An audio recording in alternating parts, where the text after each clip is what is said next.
जग में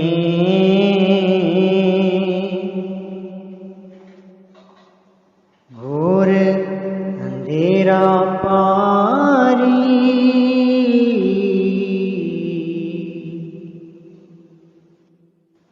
तन में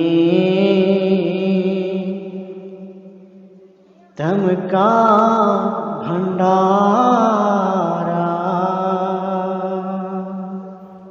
राधा स्वामी दोस्तों, आप सभी का स्पिरिचुअल ज्ञान में बहुत बहुत स्वागत है। दोस्तों, कल बाबा जी ने हिमाचल के सोलन सेंटर में सत्संग फरमाया।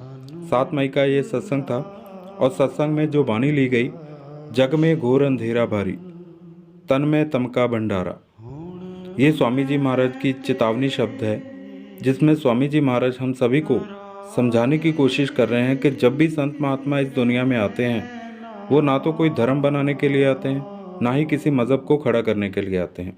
उनका एक ही उपदेश होता है, वो है नाम की कमाई के द्वारा हम सब जीवों को उस मालिक के साथ मिला सके। मगर हम सब जीव मन के बस होकर अपने ही कर्म कांड में लग जाते हैं, जिसके द्वारा हमें फिर 84 के चक्कर में आना पड़ता है। दुनिया की कोई और भक्ति हमें देह के बंधनों से आज़ाद नहीं करा सकती, हमें मुक्ति नहीं दे सकती। इसलिए संत महात्मा कहते हैं कि भाई, जीते जी मरने का अभ्यास करो। अगर उस अभ्यास से आपको लाभ ना हो तो हमें पकड़ लो। इसलिए संत महात्मा जब भी हमारे दरमियान आए, उन्होंने सिर्फ और सिर्फ नाम की कमाई का जिक्र किया, उसके अलावा और कुछ नहीं किया। मगर हम सारी उम्र गवारियों की तरह आते हैं, सारी उम्र गवारियों की तरह गुजारते हैं और अंत में गवारियों की तरह ही चले जाते हैं। यही हमारा ज़िंदगी का सफ़र है। इससे आगे बढ़कर हमने कभी देखा ही नहीं कि आने जाने का मकसद क्या था, इस शरीर में हमें क्यों भेजा गया। वो सब चीज़ों को सोचने की बजाय हम उन्हीं चीज़ों में फंसे रहते हैं कि ऐसा क्यों हुआ, मालिक ने सृष्टि क्यों बनाई, मालिक ने वो क्यों बनाया। तो इसीलिए बाबा जी उदाहरण देते हैं कि अगर किसी का एक्सीडेंट हो जाए तो उस एक्सीडेंट के बाद करना क्या चाहिए या होना क्या चाहिए कि जिसका एक्सीडेंट हुआ है, जिसके चोट लगी है, उसको अपने आप को उठाकर हॉस्पिटल लेकर जाना चाहिए, अपना इलाज कराना चाहिए, मलहम पट्टी करानी चाहिए, उसके बाद देखे कि ये सब कैसे हुआ। मगर अगर वो उठने के बाद ये सोचना शुरू कर दे या ये कहना शुरू कर दे कि मेरा एक्सीडेंट कैसे हुआ, मेरी कार कैसे उसमें लगी, तो वो अपना समय व्यर्थ गवा रहा है। इसीलिए जब हम अंतर में जाएंगे, संतों के द्वारा नाम प्राप्त करके उस विधि के अनुसार हम अपने आप को उस सच्ची भक्ति में जोड़कर जब मालिक के साथ अभेद हो जाएंगे, तो अपने आप इन सारी चीज़ों का ज्ञान होना शुरू हो जाएगा कि हम इस संसार में क्यों आए, हमारा क्या मकसद था, हमारी प्रारब्ध में क्या था, हमारे कर्मों में क्या लिखा था। सो हम असल को जानने की बजाय असल के बारे में सोचना ज़्यादा इम्पोर्टेंट समझते हैं। इसीलिए संत महात्मा हमें यही समझाते हैं कि भाई, जीते जी मरने का अभ्यास करो। अगर इस भव सागर को पार करना है, जीते जी मरने का अभ्यास करो। यही तुम्हारी सच्ची भक्ति है। इसी भक्ति के द्वारा तुम अपने असली घर पहुंच सकते हो, जिस घर से तुम यहाँ इस संसार में आए हो। फिर बाबा जी ने कहा कि अगर कभी कोई सपना आ जाए तो हम ढिढोरी पीटना शुरू कर देते हैं कि आज हमें गुरु के दर्शन हुए, आज हमें ऐसा हुआ। तो बाबा जी ने कहा कि अगर जागृत अवस्था में जो चीज़ें हमें समझाई जाती हैं, उन सब चीज़ों के ऊपर हमारा पूरा फोकस नहीं है, ध्यान नहीं है, जो स्वप्न की अवस्था है, उस चीज़ का तो अर्थ ही ये है कि हमारे मन के ऊपर जिन जिन चीज़ों के प्रभाव पड़े हुए हैं, वो चीज़ें रात को सपने के रूप में आकर हमारे सामने खड़ी हो जाती हैं। तो ये सब चीज़ों से हमें यही समझ में आता है कि जो चीज़ें हमारे मन में बैठी हुई हैं, अगर अच्छा सपना है तो अच्छा समझ के उसको याद रखो, अगर बुरा सपना है तो बुरा समझ के भूल जाओ। इतना ही सपने की अहमियत है, इससे ज़्यादा सपने की अहमियत है ही नहीं। तो इसलिए संत महात्मा समझाते हैं कि ये 5 फुट के शरीर को, 6 फुट के शरीर को तो हम आज तक समझ नहीं पाए, चले हैं उस परमात्मा को समझने। तो इसके लिए हमें सबसे पहले गुरु की शरण में जाना पड़ेगा, जहाँ जाकर हमें ये समझ आएगा कि परमात्मा की प्राप्ति का असल मकसद क्या है। फिर बाबा जी ने कहा कि आवागमन के चक्कर से हमें मुक्ति कैसे मिलेगी, जब हमें कोई सहारा मिल जाएगा या फिर हमारी कोई जिम्मेदारी उठा लेगा। बाबा जग फथा महाजाल, गुर प्रसादी उबरे, सच्चा नाम संभाल। कि जब कोई संत महात्मा हमें हमारी जिम्मेदारी ना उठा ले, तब तक हम इस संसार को पार नहीं कर सकते। अब जो जो हमारे मन के ऊपर प्रभाव पड़े हुए हैं, जन्मों जन्मों से हमारे मन के ऊपर प्रभाव पड़े हुए हैं, अब जब हम सच्ची भक्ति में लगते हैं तो उस भक्ति का असली मकसद क्या है?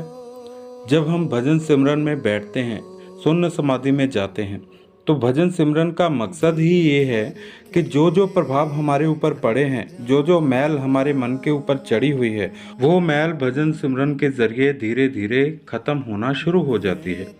मगर ये होगा कब? जब हम भजन सिमरन के रास्ते पर चलेंगे।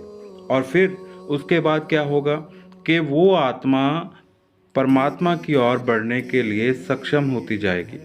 कई बार आप सबने देखा होगा कि जैसे लकड़ियों पे पड़ा हुआ शरीर लकड़ियों के साथ जल के कोयले की तरह हो जाता है, वैसे ही कहा जाता है कि एक सत्संगी अपने भजन सिमरन में इतना पक्का होना चाहिए कि उसके शरीर में कितनी भी दर्द हो, तड़प हो, चाहे कितनी भी पीड़ा हो, वो अपनी समाधि से ना उठे। इस अवस्था में जाकर जब वो अपनी भजन बंदगी के जरिए उस शून्य तक पहुंचता है, जहां जाकर उसको परमात्मा के घर से आने वाली आवाज़ का ख्याल होना शुरू हो जाता है, फिर उसकी भक्ति पूर्ण होना शुरू हो जाती है। इसीलिए बाबा जी कहते हैं कि भाई चाहे कितनी सेवा कर लो, कितनी बार डेरे आ जाओ, कुछ भी प्राप्त नहीं होगा जब तक असली भक्ति में नहीं लगोगे, असली भक्ति के जरिए उस परमात्मा तक पहुंचने का रास्ता नहीं अपनाओगे, तब तक कुछ भी प्राप्त नहीं होगा। खाली हाथ आए और खाली हाथ चले गए। क्योंकि आज तक जिसने भी परमात्मा की प्राप्ति की है, अपने शरीर के अंदर से की है, किसी को बाहर से परमात्मा नहीं प्राप्त हुआ और ना ही किसी को प्राप्त हो सकता है। श्री कृष्ण जी ने भी कहा था, जो मुझे जीते जी प्राप्त कर लेगा वही मुझे अंत में प्राप्त होगा। जीते जी प्राप्त कर लेगा, देखना नहीं। प्राप्त करना और चीज़ है और देखना और चीज़ है। सो आइए हम भी अपने बाबा जी के कहे अनुसार उनकी कहनी में लगें और उनके उपदेश में लगें, क्योंकि कल को हमारे अंदर कोई पछतावा ना रह जाए कि हमें जीते जी एक सतगुरु भी मिला और मिलने के बाद हमने उस भक्ति की तरफ ध्यान भी नहीं दिया, क्योंकि बाद में हम पछताने के सिवाय और कुछ भी नहीं कर सकते। इसलिए दोस्तों, आज मौका है, आज हमारे पास समय है, कल काल का नाम है, कल किसी ने नहीं देखा। इसलिए जो कुछ भी होगा, जो कुछ भी प्राप्त होगा, आज अभी इसी वक्त।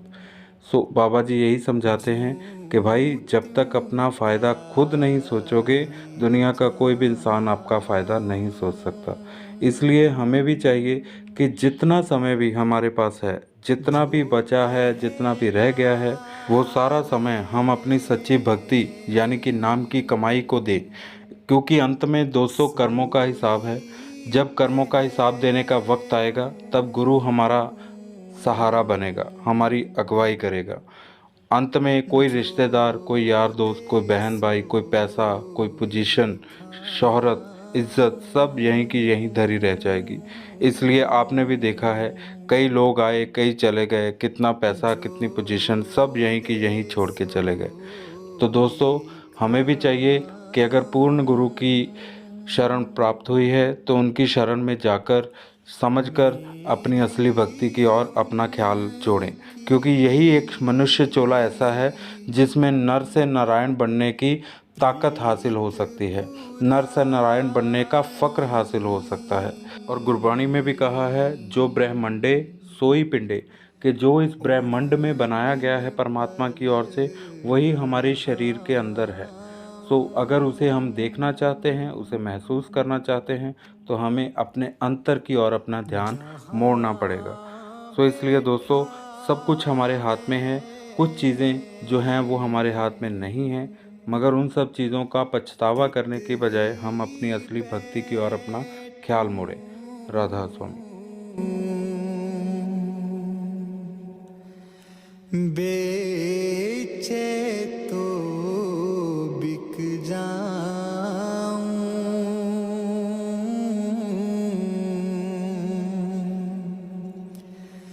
बेचे तो बिक जाऊं,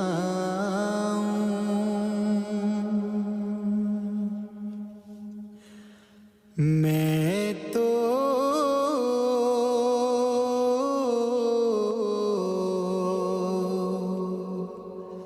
गिरधर के घर जाऊं, मीरा के प्रभु गिरधर नागर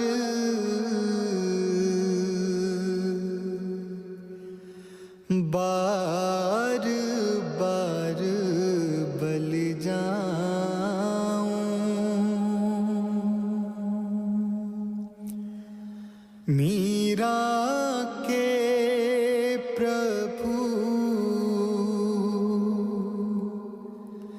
गिरधर नागर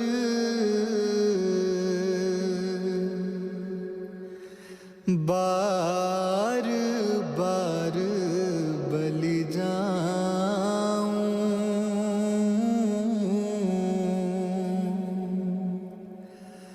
बार बार बल जाऊं।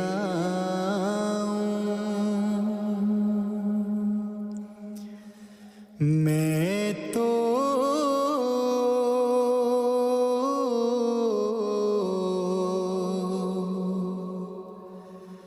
गिरधर के घर जाऊं,